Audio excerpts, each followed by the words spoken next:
Energy किंवा ऊर्जा किती भारी शब्द आहे ना. ॲक्च्युली त्या शब्दातच त्याचं महत्त्व लपलेलं आहे. एनर्जी व्यतिरिक्त जीवन अधुरं आहे असं म्हणण्यापेक्षा एनर्जी नसेल तर जीवन अस्तित्वातच राहणार नाही, हे वाक्य जास्त ॲप्रोप्रिएट आहे. तर अशाच या एनर्जी रिलेटेड फील्डबद्दल जर का तुम्हाला माहिती मिळाली तर कसं वाटेल. तर अशाच एका पॉवरफुल करिअरबद्दल आज आम्ही तुम्हाला माहिती देणार आहोत. तर नमस्कार, मी संजीव केळकर. IIKDच्या या क्रॉसरोड सिरीजमध्ये पुन्हा एकदा तुम्हा सर्वांचं सहर्ष स्वागत करीत आहे. आणि करिअर ज्याबद्दल मी तुम्हाला माहिती देणार आहे, एक पॉवरफुल करिअर, ते करिअर आहे career as a energy manager किंवा एनर्जी ऑडिटर. तर पहिलं जाणून घेऊया स्कोप किंवा बॅकग्राऊंड. तर बघा, एनर्जी कन्झम्पशन तर सगळीकडे होतं. Across the globe energy consumption होतं. एक छोटं युनिट असेल, मॅन्युफॅक्चरिंग युनिट असेल, एक इंडस्ट्री असेल, एक रेसिडेन्शियल कॉम्प्लेक्स असेल, कमर्शियल कॉम्प्लेक्स असेल, एनर्जी सगळीकडे कन्झ्युम होते. आणि एनर्जी हा एक खूप सिरियस टॉपिक आहे, जो प्रत्येक देशाच्या बाबतीत किंवा इंडस्ट्रीच्या बाबतीत, सेक्टरच्या बाबतीत महत्त्वाचा आहे. त्यामुळे एनर्जी कन्झम्पशन आणि एनर्जी इफिशियन्सी या दोन गोष्टींवर खूप काम दररोज होतं. आता एनर्जी कन्झम्पशन करताना एनर्जी कुठं रेडिएट तर होत नाही आहे, कुठं लीक तर होत नाही आहे, एनर्जी वेस्ट तर होत नाही आहे, हे बघणं खूप महत्त्वाचं असतं. कारण जर का एनर्जी कन्झम्पशन होताना एनर्जी रेडिएट किंवा वेस्ट होत असेल तर ॲटोमॅटिक जास्त एनर्जी कन्झम्पशन होईल. एनर्जी कन्झम्पशन जर का वाढलं तर रॉ मटेरियल, जे most of the times natural रिसोर्सेसच असतात, ते जास्त युटिलाइज होतील. आणि नॅचरल रिसोर्सेस हे खूप मौल्यवान आहेत. त्यांचं जतन करणं किंवा ते व्यवस्थित किंवा इफेक्टिव्हली वापरणं हे खूप गरजेचं आहे. काळाची ती गरज आहे. त्यामुळे एनर्जी वेस्टेजवर खूप काम करणं गरजेचं असतं प्रत्येक युनिटच्या बाबतीत. आणि ही एनर्जी रेडिएट का होते? आय मीन, तुमची मशिनरी, तुमची सिस्टीम, तुमचे टूल्स ह्या जुन्या आहेत, आउटडेटेड आहेत, तर त्या एक नवीन व्हर्जननं रिप्लेस करणं गरजेचं असतं. आणि जेणेकरून प्रत्येक युनिटची एनर्जी इफिशियन्सी वाढेल आणि एनर्जी कॉस्ट वाढेल. त्यामुळं नॅचरल रिसोर्सेस प्रिझर्व होतील. तर एनर्जी मॅनेजर आणि एनर्जी ऑडिटरचाच इथं रोल आहे, हे सगळं अभ्यासणं आणि त्याबद्दल ऑब्झर्वेशन देणं, मेजर करून तुम्हाला एक रिपोर्ट देणं आणि करेक्टिव्ह मेजर्स तुम्हाला सांगणं. त्यासाठी एनर्जी मॅनेजर किंवा एनर्जी ऑडिटरचा जॉब हा खूप महत्त्वाचा आहे. रोल्स अँड रिस्पॉन्सिबिलिटी काय आहेत? तर रोल्स अँड रिस्पॉन्सिबिलिटी बघायला गेलं तर हीच सर्व त्यांना कामं करायची आहेत. तुम्हाला ॲन्युअल ॲक्टिव्हिटी प्लॅन बनवायचा आहे मॅनेजमेंटशी कन्सल्ट करून, जेणेकरून एनर्जी कॉस्ट किंवा इन्व्हेस्टमेंट फॉर एनर्जी कॉस्ट ही रिड्यूस होईल. तुम्हाला energy conservation cell within a company किंवा ऑर्गनायझेशन तुम्हाला क्रिएट करायचं आहे. तुम्हाला ॲक्टिव्हिटीज इम्प्रूव्ह करायच्या आहेत, जेणेकरून तुमच्या इक्विपमेंट्सचा परफॉर्मन्स वाढेल, एनर्जी इफिशियंट होतील त्या सर्व इक्विपमेंट्स. तुम्हाला ट्रेनिंग प्रोग्रॅम डेव्हलप करायचे आहेत, मॅनेज करायचे आहेत, जेणेकरून ऑपरेशन लेव्हलला किंवा ऑपरेशन रिलेटेड माहिती किंवा ट्रेनिंग अवेअरनेस क्रिएट होईल. तुम्हाला नॉलेज बँक क्रिएट करायची आहे. तुम्ही जे काही ऑब्झर्वेशन्स करता, एक्सपेरिमेंट्स करता, थिसिस पेपर्स लिहिता, ते सर्व papers as a knowledge bank म्हणून तुम्हाला प्रिझर्व करणं, जेणेकरून अपकमिंग जनरेशनसाठी ते उपयोगी पडतील. तर ही सर्व कामं एनर्जी ऑडिटर आणि एनर्जी मॅनेजरची आहेत. एनर्जी मॅनेजर ग्राउंड लेवलला काम करेल, जनरली इंडस्ट्रीमध्ये, रेसिडेन्शियल कॉम्प्लेक्समध्ये, कमर्शियल कॉम्प्लेक्समध्ये जाईल. एनर्जी नक्की कुठं रेडिएट होते, कन्झ्युम किती होते, कन्झम्पशन कसं युटिलाइज करता येईल, एनर्जी वेस्ट होत असेल तर ती का होते, मशिनरी आउटडेट असेल तर सिस्टीम आउटडेटेड असेल, टूल्स आउटडेटेड असतील तर त्याच्याबद्दल तुम्हाला माहिती देणं, ती रिप्लेस करणं, ही सर्व कामं ग्राउंड लेवलला जाऊन एनर्जी मॅनेजर करेल. ऑब्झर्वेशन रिपोर्टच्या माध्यमातून एनर्जी ऑडिटरला देईल. एनर्जी ऑडिटर ते सर्व अभ्यास करून अजून काही माहिती हवी असेल तर एनर्जी मॅनेजरला इंटिमेट करेल आणि ॲट द एंड ब्युरोला तो रिपोर्ट पाठवून देईल आणि त्याच्यानंतर तुम्हाला एनर्जी सर्टिफिकेट मिळू शकेल. तर ही सर्व कामं एनर्जी ऑडिटर किंवा एनर्जी मॅनेजरला करायची असतात. काय करायला लागेल जर का तुम्हाला एनर्जी मॅनेजर किंवा एनर्जी ऑडिटर बनायचं असेल तर? तर एक गोष्ट लक्षात घ्या, हा कुठचाही under graduate, post graduate certificate course नाही आहे की तुम्ही 12वी केलं आहे, ग्रॅज्युएट केलं आहे, 3-4 वर्षाचा कोर्स केला आणि तुम्ही एनर्जी मॅनेजर किंवा एनर्जी ऑडिटर बनला, तर तसं नाही आहे. हा एक क्वालिफिकेशन कोर्स आहे, हे एक सर्टिफिकेट आहे, हे क्वालिफिकेशन आहे जे तुम्हाला अर्न करायला लागतं आणि ह्या क्वालिफिकेशन अर्निंगसाठी जर का तुम्हाला अप्लाय करायचं असेल तर तुमच्याकडं पर्टिक्युलर डिग्री आणि एक्सपिरियन्स असणं खूप गरजेचं आहे. कुठचाही ग्रॅज्युएट किंवा कुठचाही सायन्स ग्रॅज्युएट उठून ह्या क्वालिफिकेशन एक्झामला अप्लाय करू शकत नाही.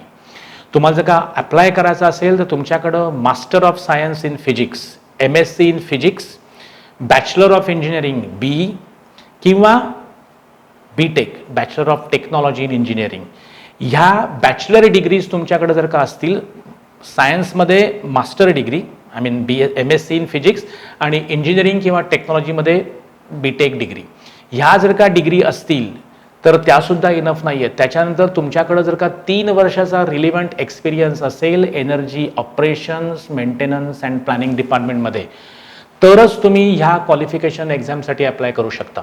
तुम्ही जर का MTech असाल किंवा ME असाल तर तुमच्याकडं 2 वर्षाचा रिलेव्हंट एक्सपिरियन्स असेल तरीसुद्धा तुम्ही अप्लाय करू शकता. तुम्ही जर का डिप्लोमा इंजिनियर असाल तर कमीत कमी 6 वर्षाचा तुम्हाला रिलेव्हंट फील्डमध्ये एक्सपिरियन्स असायला हवा, तरच तुम्ही ह्या क्वालिफाईंग एक्झामसाठी अप्लाय करू शकता.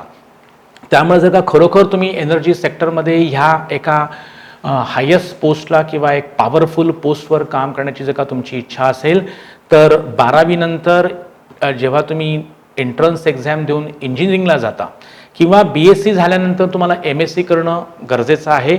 अकॉर्डिंगली तुम्हाला जर का ह्या पाथवर जर्नी करायची असेल तर एनर्जी सर्व्हिस कंपनीज किंवा एनर्जी ऑडिट कंपनीमध्येच तुम्ही जॉब मिळेल या पद्धतीनं प्रयत्न करा.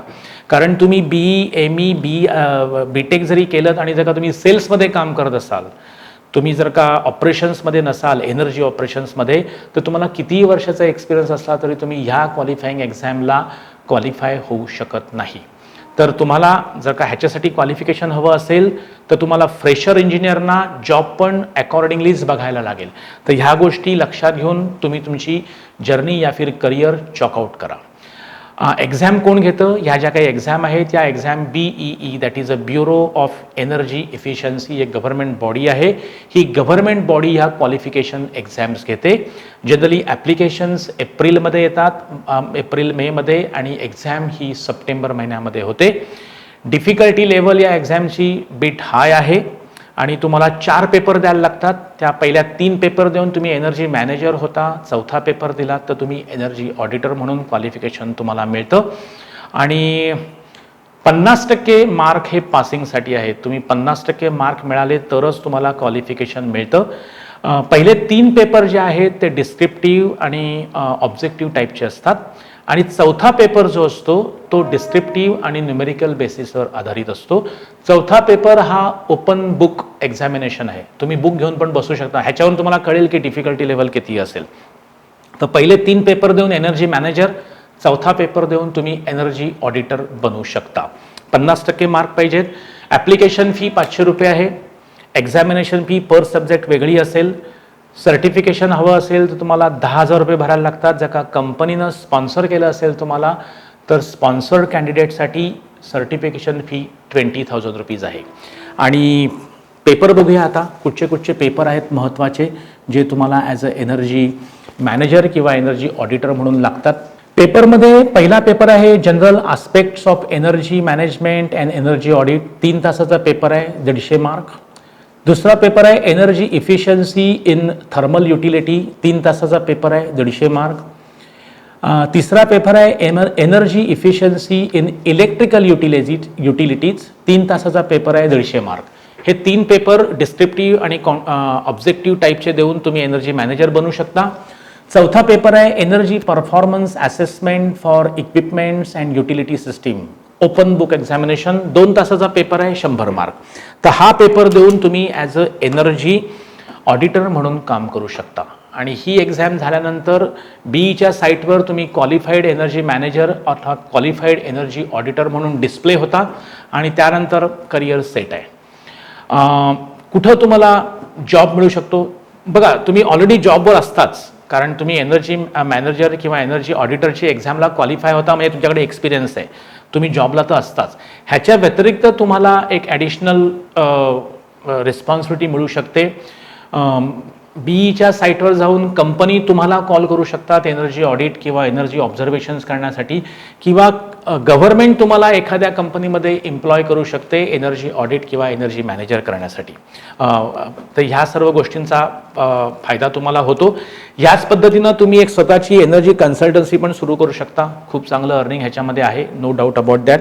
किंवा एनर्जी सर्व्हिस सेक्टरमध्ये जितक्या कंपनी आहेत, खूप जायंट कंपन्या आहेत. टाटा ग्रुपच्या सगळ्या कंपन्या, टाटा पॉवर, टाटा इलेक्ट्रिकल्स, रिलायन्स ग्रुपच्या सगळ्या कंपन्या, Reliance the big in energy, Adani ग्रुपच्या सर्व companies, CESC, Shell, Bharat petroleum, Suzlon limited, Atlas Copco, यासारख्या खूप बड्या आणि जायंट्स कंपनी आहेत ज्या एनर्जी सर्व्हिस सेक्टरमध्ये काम करतात, एनर्जी ऑडिट करतात. आणि ह्या सर्व कंपनीमध्ये ॲज अ एनर्जी ऑडिटर किंवा एनर्जी मॅनेजर म्हणून तुम्हाला चांगलं recruitment at quite high position and high पॅकेजमध्ये मिळू शकतं. सॅलरी बघायला गेलं तर 10 lakhs प्लस सॅलरी तुम्हाला अगदी आरामसे मिळू शकते जर का तुम्ही ह्याच्यामध्ये एकदम सुपर असाल नॉलेज आणि स्किलच्या बाबतीत. तर 25-40 लाखाचं पॅकेज पण काहीही मायने ठेवत नाही, तेवढं पॅकेज पण तुम्हाला मिळू शकतं.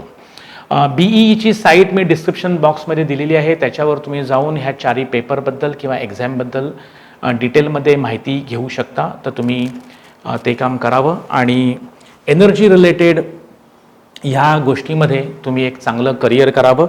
त्यामुळं जर का तुम्ही 12वी सायन्स देऊन इंजिनियर होणार असाल तर सबसे पहिले तुम्ही एनर्जी सर्व्हिस रिलेटेड कंपनीमध्ये जॉब मिळवा. 3 ते 5 वर्षाचा एक्सपिरियन्स झाल्यानंतर एनर्जी मॅनेजर किंवा एनर्जी ऑडिटरच्या क्वालिफिकेशन एक्झामला अप्लाय करा. 4 पेपर देऊन एनर्जी ऑडिटर व्हा. एक सुंदर करिअर, एक पॉवरफुल करिअर तुमच्या पुढं आहे. तर I wish you all the best for this career as a energy manager and energy auditor. आणि सर्वात महत्त्वाचं, तुम्ही जर का या चॅनलवर अजूनही नवीन असाल तर प्लीज या चॅनलला सबस्क्राईब करा, म्हणजे अपकमिंग करिअरचे व्हिडिओज तुम्हाला तुरंत अपडेटमध्ये मिळतील.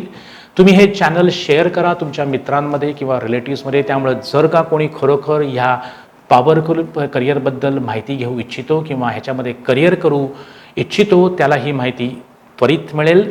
कमेंट बॉक्समध्ये लिहा, आम्हाला त्यामुळे एन्करेजमेंट मिळते. एनर्जी मॅनेजर किंवा ऑडिटर ह्या क्षेत्राबद्दल किंवा करिअरबद्दल काही माहिती मिस आऊट झाली असेल किंवा अजून तुम्हाला काही माहिती हवी असेल तर पुढच्या अपकमिंग व्हिडिओजमध्ये आम्ही त्याच्यावर तुम्हाला माहिती देण्याचा प्रयत्न करू. किंवा पर्टिक्युलर करिअरबद्दल कुठच्या माहिती हवी असेल तरीसुद्धा कमेंट्समध्ये लिहा. That's it from my side for a career as a energy manager या फिर एनर्जी ऑडिटर. भेटूया पुन्हा. बाय.